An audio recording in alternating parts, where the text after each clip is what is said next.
E aí, pessoal, bem-vindos a mais uma explicação. Hoje a gente vai mergulhar de cabeça numa das ideias teológicas mais incríveis e fascinantes do C.S. Lewis, só que de um jeito super prático. O famoso argumento do Lewis ganha vida aqui como um verdadeiro arco de redenção. Para isso, vamos tratar a nossa jornada espiritual como se fosse a nossa matrícula no que a gente vai chamar de Colégio da Graça. Todo mundo sabe o que é aquele frio na barriga diante de uma prova em branco, sabendo muito bem que não estudou o suficiente, não é mesmo? Mas e se a prova não for de matemática ou história? E se for o teste da própria vida? O que a gente faz quando, inevitavelmente, acaba falhando diante da régua mais alta possível? Bom, é exatamente daí que parte a nossa metáfora de hoje. Então, bora dar uma olhada na nossa ementa para essa explicação. A gente dividiu tudo em 4 etapas rapidinhas. 1. O teste de admissão. 2. O professor e a matéria. 3. A sala de aula. E 4. O diploma da semelhança. Começando pelo passo 1, o teste de admissão.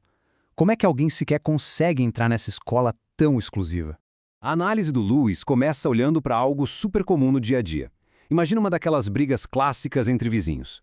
Quando as pessoas começam a discutir, elas instintivamente apelam para um padrão de justiça, um senso invisível de certo e errado. Isso ilustra de forma brilhante que existe uma espécie de lei moral enraizada no coração humano. Essa lei moral é como se fosse o nosso primeiro boletim escolar.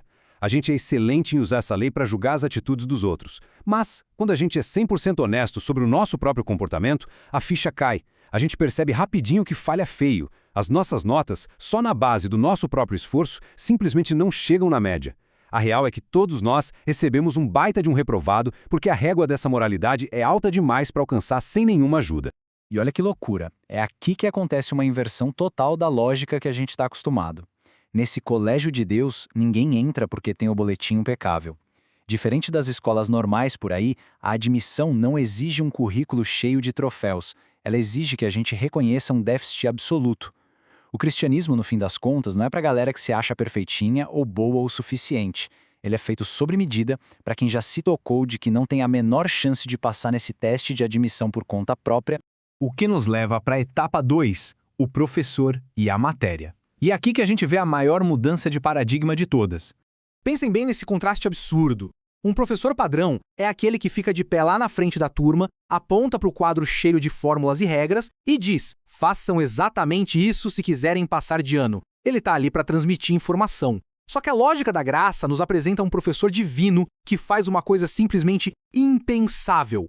Ele não fica lá de braços cruzados no palco. Ele desce, entra na sala, senta literalmente na nossa cadeira, onde a gente estava quebrando a cabeça e falhando, faz a prova inteira no nosso lugar e no final da aula vira pra gente e entrega a nota 10 que ele mesmo tirou. É uma substituição completa. Ele não fica só dando instrução. Ele garante, de fato, a nossa aprovação. Então, para essa escola funcionar, Jesus não pode ser visto só como um bom mestre de moral e bons costumes. Não mesmo. Ele é tudo ao mesmo tempo. Ele é o diretor da escola, ele é o professor dando a aula e, surpreendentemente, ele é o próprio conteúdo que está sendo ensinado. Aprender nesse colégio não tem nada a ver com decorar fatos históricos ou decorar listinha de regras. Aprender aqui significa seguir os passos do professor num nível tão profundo que a gente tem que literalmente vestir a vida dele. Agora, passo 3. A sala de aula. Onde é que tudo isso acontece de verdade?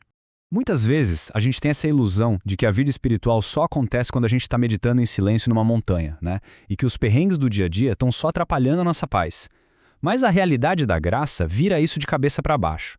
Aqueles BOs diários, aquele colega de trabalho difícil, as lutas da rotina, nada disso é uma interrupção do curso. Eles são o próprio curso. A aula acontece no meio do caos do cotidiano mesmo. O autor da vida usa essa mesma lei moral que está lá no nosso coração para criar atrito, usando as dificuldades de todo dia para ir polindo nosso caráter na prática. E esse processo de formação tem umas etapas bem claras. A primeira é a estranheza. O Lewis compara o início dessa vida cristã com a tentativa de aprender a andar de patins no gelo ou tentar falar uma língua totalmente nova. Sabe como é? No começo é muito desajeitado, a gente cai o tempo todo e se sente meio inadequado. Depois dessa fase, vem o polimento. É aí que a gente começa a usar aquelas lutas diárias que a gente acabou de falar como uma lixa para tirar as arestas do nosso caráter. E, finalmente, vem a etapa da metamorfose. É quando a lagarta que vivia se arrastando não ganha só umas perninhas mais rápidas, ela vira uma criatura de asas. É uma mudança completa de natureza.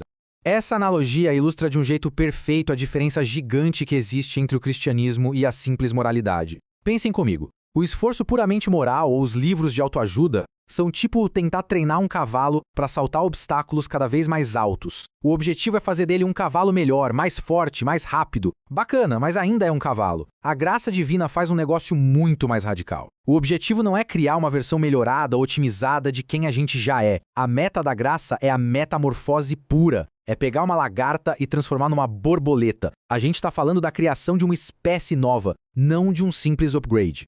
Para fundamentar um pouco mais essa metáfora da borboleta, a tradição usa um termo histórico e teológico super profundo chamado deosis. Deosis basicamente significa se tornar semelhante a Deus através da nossa participação na vida divina. Lá no Colégio da Graça, o objetivo de longo prazo nunca foi só assinalar a resposta certa na prova de múltipla escolha. O alvo de todo o aprendizado, de todas as aulas práticas e do polimento no dia a dia é exatamente isso. O aluno passa a participar ativamente da vida do professor, sendo moldado pouquinho a pouquinho à imagem dele. E isso nos traz a nossa quarta e última etapa, o diploma da semelhança. Como é que é a formatura de tudo isso? Pode até chocar um pouco a gente perceber que a grande meta dessa educação divina nunca foi um simples plano de fuga. Tanta gente acha que religião serve só para garantir um passaporte para o céu e, de quebra, escapar do inferno, certo? Mas a lógica que o Lewis desenha leva a gente para um lugar bem mais profundo. O verdadeiro alvo de toda essa jornada é a rendição absoluta. É aquele momento em que a gente esvazia o próprio ego para que uma outra vida possa habitar ali dentro. É a entrega total e completa do aluno nas mãos do mestre. Por isso, no dia da formatura desse colégio, ninguém sobe num palco chique para pegar um canudo de papel ou um certificado com moldura. O verdadeiro diploma, a prova viva de que o curso deu certo, é o próprio caráter de Cristo impresso no nosso ser. A grande evidência de que a gente foi aprovado é que o aluno passa a ser o reflexo do professor.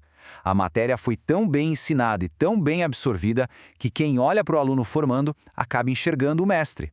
Para a gente encerrando, queria deixar com vocês a complexidade de encontrar esse professor divino, resumida de um jeito magistral nessa frase do C.S. Lewis. Deus é o único conforto, mas ele é também o supremo terror. O que mais precisamos e o que mais queremos esconder. Encontrar aquele que é a própria lei moral e, ao mesmo tempo, a fonte da graça que te perdoa, cria uma tensão de tirar o fôlego. Ter o conforto maravilhoso do professor que faz a prova pela gente, claro, mas também tem um tremor absoluto diante da santidade dessa sala de aula. Fica aí a nossa reflexão final. Diante desse colégio, onde a matrícula custa o nosso próprio ego, mas a formatura nos dá a própria vida divina, será que estamos prontos para sentar na cadeira e deixar a aula começar? Muito obrigado por acompanharem mais essa análise e a gente se vê na próxima.